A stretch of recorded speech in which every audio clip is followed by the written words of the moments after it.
பரிசுத்த வேதாகமம் பழைய ஏற்பாடு எசேக்கியேல் தீர்க்கதரிசன புஸ்தகம் 31ஆம் அதிகாரம். 11ஆம் வருஷம் 3ஆம் மாதம் 1ஆம் தேதியிலே கர்த்தருடைய வார்த்தை எனக்கு உண்டாகி, அவர் மனுபுத்திரனே, எகிப்தின் ராஜாவாகிய பார்வோனோடும் அவனுடைய திரளான ஜனத்தோடும் நீ சொல்ல வேண்டியது என்னவென்றால், நீ உன் மகத்துவத்திலே யாருக்கு ஒப்பாயிருக்கிறாய்? இதோ அசீரியன் லீபனோனிலே அலங்கார கொப்புகளோடும் நிழலிடும் தலைகளோடும் வளர்ந்தோங்கிய கேதுரு விருட்சமாயிருந்தான். அதன் கிளைகளின் தலைகளுக்குள்ளே அதன் நுனி கொழுந்து உயர்ந்திருந்தது. தண்ணீர்கள் அதை பெரிதும் ஆழம் அதை உயர்த்தியும் ஆக்கின. அதன் ஆறுகள் அதன் அடிமரத்தை சுற்றிலும் ஓடின. தன் நீர்க்கால்களை வெளியின் விருட்சங்களுக்கெல்லாம் பாயவிட்டது. ஆகையால் வெளியின் சகல விருட்சங்களும் அது மிகவும் உயர்ந்தது. அது துளிர் விடுகையில் திரளான தண்ணீரினால் அதன் கிளைகள் பெருகி அதன் கொப்புகள் நீளமாயின. அதன் கொப்புகளில் ஆகாயத்தின் பறவைகள் எல்லாம் கூடு கட்டின. அதன் கொப்புகளின் கீழ் வெளியின் மிருகங்கள் எல்லாம் குட்டிகளை போட்டன. பெரிதான சகல ஜாதிகளும் அதன் நிழலிலே குடியிருந்தார்கள். அப்படியே அதன் வேர் திரளான தண்ணீர்களுக்கருகே இருந்ததினால் அது தன் செழிப்பினாலும் தன் கொப்புகளின் நீளத்தினாலும் அலங்காரமாயிருந்தது. தேவனுடைய வனத்தில் உள்ள கேதுருக்கள் அதை மறைக்க கூடாதிருந்தது. தேவதாரு விருட்சங்கள் அதன் கொப்புகளுக்கு சமானமல்ல. அர்மோன் மரங்கள் அதன் கிளைகளுக்கு நிகரல்ல. தேவனுடைய வனத்தில் உள்ள ஒரு விருட்சமும் அலங்காரத்திலே அதற்கு ஒப்பல்ல.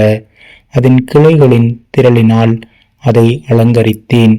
தேவனுடைய வனமாகிய ஏதேனின் விருட்சங்களெல்லாம் அதன் பேரில் பொறாமை கொண்டன. ஆகையால் கர்த்தராகிய ஆண்டவர் சொல்லுகிறது என்னவென்றால், அது தன் வளர்த்தியிலே மேட்டிமையாகி கொப்புகளின் தலைகளுக்குள்ளே தன் நுனிக்கிளையை ஓங்கிவிட்டபடியினாலும் அதன் இருதயம் தன் மேட்டிமையினால் உயர்ந்து போனபடியினாலும் நான் அதை ஜாதிகளில் மகா வல்லமையுள்ளவன் கையிலே ஒப்பு கொடுத்தேன். அவன் தனக்கு இஷ்டப்படி அதற்கு செய்வான்.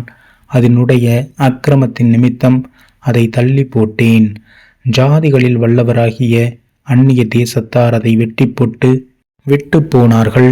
அதன் கொப்புகள் மலைகளின் மேலும் சகல பள்ளத்தாக்குகளிலும் விழுந்தன. அதன் கிளைகள் தேசத்தினுடைய எல்லா ஆள்களின் அருகே முறிந்தன. பூமியில் உள்ள ஜனங்கள் எல்லாரும் அதன் நிழலை விட்டு கலைந்து போனார்கள். விழுந்து கிடக்கிற அதன் மேல் ஆகாயத்து பறவைகள் எல்லாம் தாபரித்து அதன் கொம்புகளின் மேல் வெளியின் மிருகங்கள் எல்லாம் தங்கின. தண்ணீரின் ஓரமாய் வளருகிற எந்த விருட்சங்களும் தங்கள் உயரத்தினால் மேட்டிமை கொள்ளாமலும் தங்கள் கொப்புகளின் தலைகளுக்குள்ளே தங்கள் நுனிக்கிளையை ஓங்க விடாமலும், தண்ணீர் குடிக்கிற எந்த மரங்களும் தன் உயரத்தினாலே தங்கள் மேல் நம்பிக்கை வைக்காமலும் இருக்கும் பொருட்டு இப்படி செய்வேன். மனுபுத்திரரின் நடுவே அவர்கள் எல்லாரும் குழியில் இறங்குகிறவர்களோட கூட மரணத்துக்கு ஒப்பு கொடுக்கப்பட்டு பூமியின் தாழ்விடங்களில் போனார்கள்.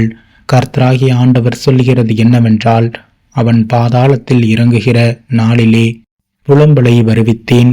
நான் அவன் நிமித்தம் ஆழத்தை மூடி போட்டு திரளான தண்ணீர்கள் ஓடாதபடிக்கு அதன் ஆறுகளை அடைத்து அவன் நிமித்தம் லீபனோனை இருளடைய பண்ணினேன்.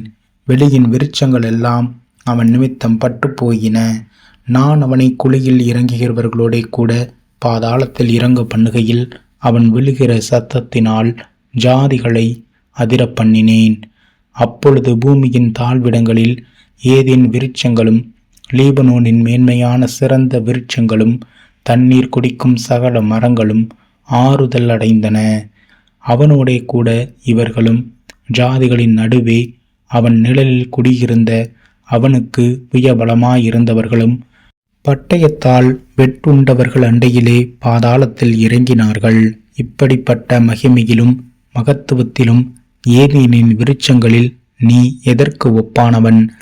ஏதேனின் விருட்சங்களோடே கூட நீயும் பூமியின் தாழ்விடங்களில் இறக்கப்பட்டு பட்டயத்தாலே வெட்டுண்டவர்களோடே கூட விருத்த சேதனம் இல்லாதவர்களின் நடுவிலே கிடப்பாய். பார்வோனும் அவன் கூட்டமும் இதுவே என்று கர்த்தராகிய ஆண்டவர் உரைக்கிறார் என்று சொல் என்றார்.